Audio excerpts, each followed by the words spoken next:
우리 의뢰인과 A가 모텔에 갔다라고 하면서 모텔 영수증을 제출을 했지만 우리 의뢰인과 갔던 모텔 영수증이 전혀 아니다. 부정행위라고 하는 것은 반드시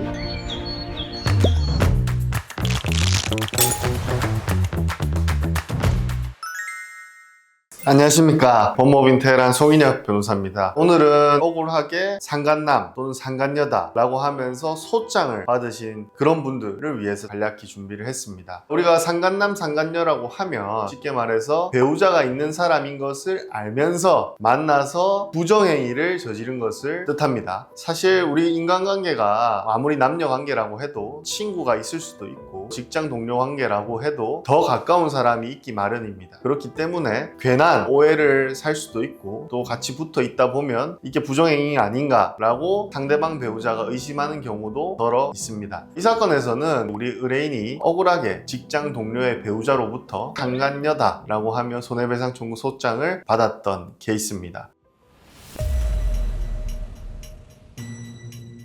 우리 의뢰인은 평소에도 친한 직장 동료 관계로 지내고 있었습니다. 당연히 친했기 때문에 직장 동료 A가 결혼을 했을 때도 당연히 결혼식장도 갔습니다. 그런데 최근 A씨가 본인 아내와 사이가 안 좋아지게 되면서 우리 의뢰인에게 여러 차례 고민을 토로했고 A의 그런 고민 토로에 사실상 강하게 질 수가 없다 보니 그 고민을 들어주고 여자의 입장에서 해결 방법들도 적절히 제시를 해줬습니다. 그런데 A의 배우자가 보내온 소장을 보니 A가 갔다 왔던 모텔 영수증을 비롯해서 A와 의뢰인이 나눈 카카오톡 대화 내용 등을 증거로 제시하면서 A와 우리 의뢰인이 모텔도 함께 갔고 서로 장난을 치는 대화 모습을 봤을 때 그 누가 봐도 연인 관계다 라고 주장을 한 것이었습니다. 우리 의뢰인도 처음에는 저희 사무실에 와서 상담을 받을 때부터 A랑 정말 친한 친구로 지냈는데 오해받을 수 있는 행동을 한 것 같기도 하다. 어떻게 해야 되느냐 라고 하면서 오히려 본인이 잘못이 없음에도 불구하고 이런 소장을 받고 굉장히 위축되어 있었습니다.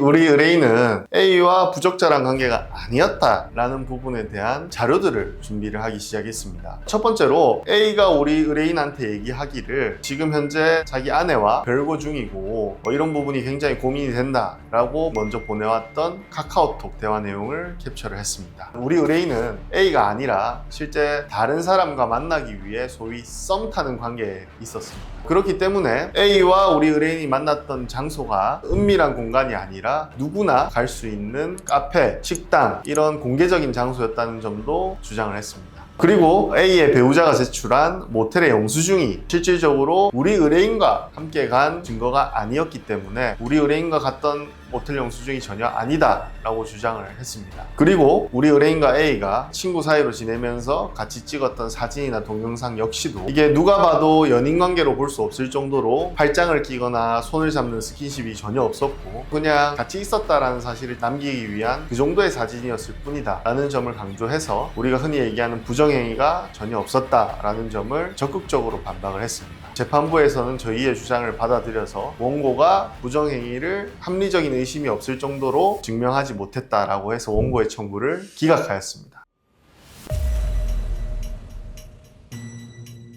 간략하게 핵심만 요약을 하자면 첫 번째, 원고가 주장하고 있는 것만 반박을 하면 되지 원고가 주장하지 않은 것에 대해서 굳이 반박하실 필요가 없습니다. 예를 들어서 내가 A랑 친한 친구 관계인데 평소에 이랬다 저랬다 물론 그런 부분들이 들어가면 좋지만 그 부분이 핵심이 되어서는 안 된다는 거죠. 원고가 주장하는 부정행위에 대한 반박이 주가 돼야 된다는 겁니다.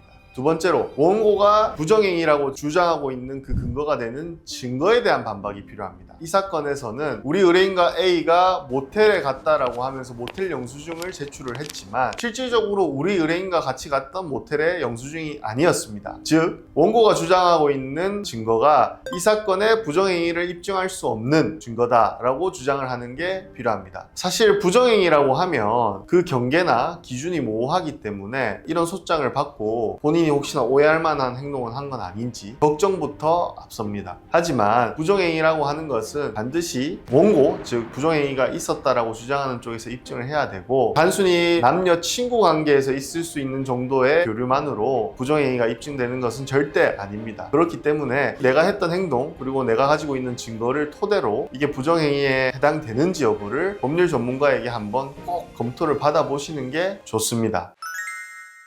억울하게 상간녀 또는 상간남이라고 몰려서 소장을 받으신 분이 계시면 저희 법무법인 테헤란에 연락을 주셔서 한번 상담을 주시면 저희가 최대한 자세히 상담을 해드리도록 하겠습니다. 이상 송인엽 변호사였습니다.